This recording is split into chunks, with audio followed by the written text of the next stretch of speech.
cure de sébum pour les cheveux. Est-ce que c'est une bonne ou une mauvaise idée? Je te dis tout dans cette vidéo. Bonjour et bienvenue dans cette nouvelle vidéo de Sonia la trentenaire. Ici, on parle exclusivement de soins naturels pour ta peau, tes cheveux et ta santé. La cure de sébum, il y a des tas et des tas d'articles et de vidéos concernant la cure de sébum. Mais est-ce que c'est vraiment une bonne chose de faire une cure de sébum? Qu'est-ce qu'il faut savoir avant de la faire? Je te dis tout aujourd'hui. Il y a des expériences positives, il y a des expériences négatives, parce que quand même, il y a deux choses à savoir avant de se lancer dans une cure de sébum. C'est pourquoi faire une cure de sébum et de quoi est constitué exactement le sébum.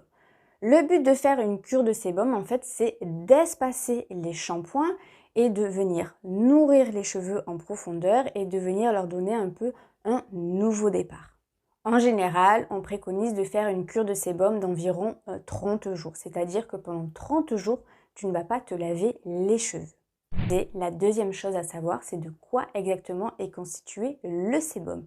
Il est constitué de glycérine, de cire, d'acide gras et de scalène. Le scalène, c'est ce qui va venir en fait retenir l'hydratation dans les cheveux. Tu l'auras compris, en fait, le sébum est en fait une matière grasse et huileuse. Si tu veux te lancer dans une cure de sébum, sache qu'il ne faut pas se lancer comme ça de suite du jour au lendemain, se dire allez hop c'est bon, je me fais une cure de sébum, ça va faire du bien à mes cheveux. Non, il y a quelques petites choses du coup à savoir. C'est déjà d'avoir une brosse avec des poils naturels, ça c'est très important. Et de venir brosser au moins une fois par jour, bien de la racine, tout en douceur, il ne faut pas non plus brosser très dur. Tout en douceur, en fait, de la pointe jusqu'aux racines et dans tous les sens. Faut que tu mettes tes cheveux un coup comme ça, un coup comme ça, un coup la tête en avant, un coup la tête en arrière, enfin bref.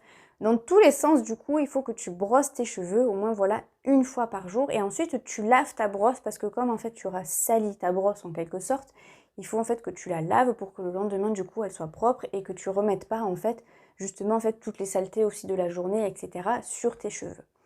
La deuxième chose, du coup, c'est à changer tes têtes d'oreiller au moins 2 à 3 fois par semaine. Parce que du coup, comme tes cheveux vont venir frotter sur la tête d'oreiller et que toi, tu vas venir poser ton visage, il se peut fortement que tu aies plein de petits boutons qui apparaissent et c'est pas vraiment ce qu'on recherche.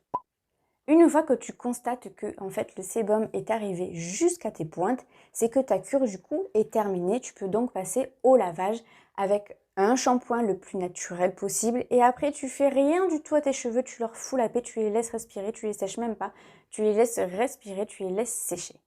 Moi j'ai testé à 2 reprises la cure de sébum, au cas où que tu vois la première elle soit pas bien réussie, j'ai voulu le faire une deuxième fois. Bon, des fois je fais des choses, je sais pas trop pourquoi. La première, je l'ai faite durant le confinement. Je pense qu'on a été nombreuses du coup à essayer du coup la cure de sébum sur nos cheveux à ce moment-là parce que voilà justement on ne sortait plus, on voyait pas grand monde. Donc du coup on s'est dit allez on va tester les choses qu'on n'a pas l'habitude de tester en temps habituel. Donc la première fois j'ai tenu 19 jours sans me laver les cheveux et vraiment je l'ai très mal vécu. Ces 19 jours sans me laver les cheveux, à la fin j'avais le cuir chevelu qui me démangeait mais c'était insupportable. Déjà au bout de 15 jours, déjà ça commençait bien à me gratter. Et du coup à 19 jours, j'ai dit là c'est bon, je ne tiens plus, je vais me laver les cheveux. Bon après mes cheveux, vraiment ils étaient mais magnifiques. En même temps, c'est dur quand ça fait 19 jours que tu t'es pas lavé les cheveux de faire pire qu'avant. Bon, ça c'est sûr, ils sont super beaux une fois que tu t'es lavé les cheveux. La deuxième fois que j'ai essayé, c'était du coup pendant le deuxième confinement. Je me suis dit au cas où que la première en fait tu es pas trop voilà, validée, on va essayer de le faire une deuxième fois. Donc je l'ai fait une deuxième fois et je crois que j'ai tenu à peu près 20-21 jours quand même, c'était vraiment pas mal là aussi. Et là pareil, mon cuir chevelu me démangeait énormément et aussi je me suis aperçue en fait qu'à chaque fois que je me brossais les cheveux, je perdais de plus en plus de cheveux. Et en fait, je me suis posé la question, je me suis dit mais comment ça se fait en fait que je perds de plus en plus de cheveux? Et en fait, tout simplement en fait les cheveux sont étouffés en fait sous le sébum, surtout sur les cheveux fins. Donc du coup, ils sont étouffés, ils ne respirent plus, donc ils tombent, ce qui est normal. Donc du coup voilà, j'ai arrêté du coup la cure de sébum. Moi la cure de sébum, c'est pas vraiment un truc vraiment que je te recommande. C'est comme si on te disait te lave pas les dents pendant 30 jours, te lave pas les pieds pendant 30 jours, te lave pas du tout tout entier pendant 30 jours. Voilà, moi c'est pas vraiment un truc voilà, que je recommande et que je kiffe, mais attention, ça c'est uniquement du coup mon avis à moi, tu fais encore ce que tu veux avec tes cheveux. qu'il existe des tas et des tas en fait de solutions naturelles pour hydrater et venir nourrir ses cheveux. J'ai fait une vidéo du coup à ce sujet, je te la mets ici et aussi en barre de description. J'ai quand même retenu une chose sympa du coup avec la cure de sébum, c'est que si tu sais pas te coiffer comme moi, et bien en fait la cure de sébum c'est plutôt bien pratique parce que du coup les cheveux ils sont plus faciles du coup à dompter et à essayer de nouvelles coiffures. C'est la seule chose que j'ai retenue du coup de la cure de sébum.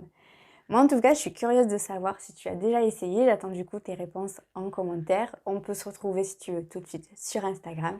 Sur ce je te dis à la prochaine, ciao.